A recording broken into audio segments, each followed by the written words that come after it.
Okay, this is the feature article with A.A. Bronson, and it starts off with like this.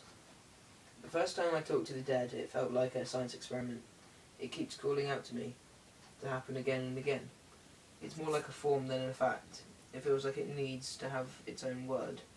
Not even a noun or a verb or an epithet, but something in between.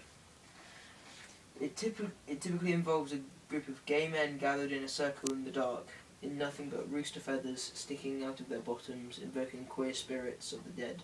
A little bit of Gestalt group therapy, if you like this. If you like. It is rather romantic.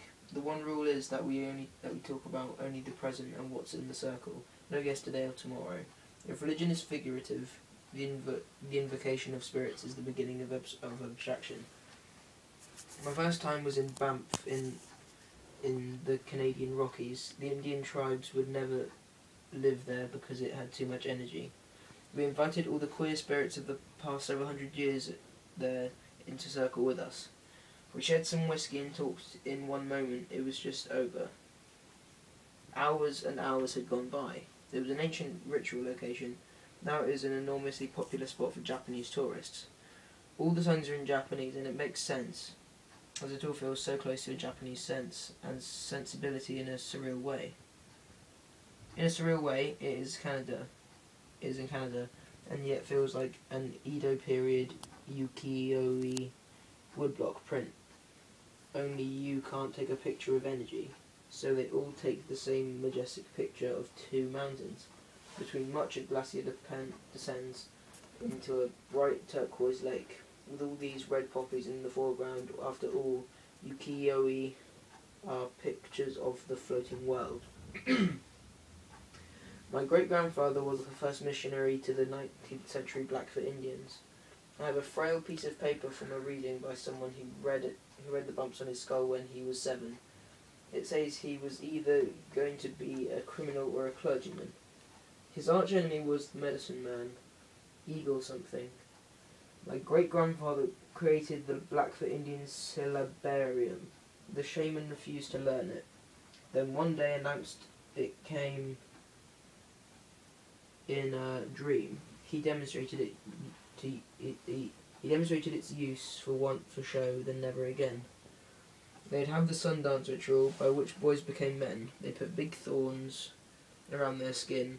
They were all tied to a big tree, and they would dance around until they were lifted off the ground by their own momentum. And those thorns would rip out of their bodies, and they would be covered in blood. And then they were men. The Christians thought this was incredibly heathen. They did everything to stop it. And one day they outlawed it, and an Indian brave told my great-grandfather he must leave or die. He left. As he walked away, his church, school, and home burned through the night.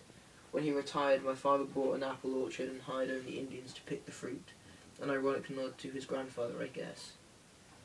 All these Indian families, squaws and honey children, naked, reaching up through the branches to gather the fruit between the rays of sun and the smell of grass. My mother would make them sandwiches and they'd all get drunk. And Saturday morning my father would always be out at the county jail bailing them out. It becomes language, enacted in the real sense. You feel it happening, you feed it as you would a performance, and yet it's so totally naked and honest. It's the realization of language. Language has always, by nature, been a substitute for what it is used to describe, and now here it is in the space in which language can actually exist. It's a contained reality and feels entirely ordinary. Once it's over, you realise it's gone, and it wasn't so ordinary. Time is suspended in an altered state. It lasts 4 to 5 hours, but feels instant. Sometimes a phone rings, or someone sneezes. Sometimes big speeches come out of people who never talk, like they've all been written. It's also good, it's also a good excuse. Pardon me, darling, that's just Caligula talking down, don't look at me. What can I say? You lose yourself to find yourself. Take Boy's mythical account of his Luftwaffe plane crash in the desert snow and is rescued by nomadic Tartars. It's like talking to the mirror. I have a 17th century mirror in the state oracle of Tibet. I was a Tibetan Buddhist. I was into Tibetan Buddhism for 14 years. Perhaps I still am. You leave your convictions at the doorstep. What is left? What dimensions are there to the self? Thoughts, feelings, what there? Its presence. Umami. I know how to make it happen, but I don't know what it is that's happening. Spiritual life manifests itself dramatically, as in Caribbean voodoo or Santeria. So I've learnt to keep it under control. You feel it coming. Demons unleashed. I'd rather just sit quietly naked and drink whiskey and chat with my friends.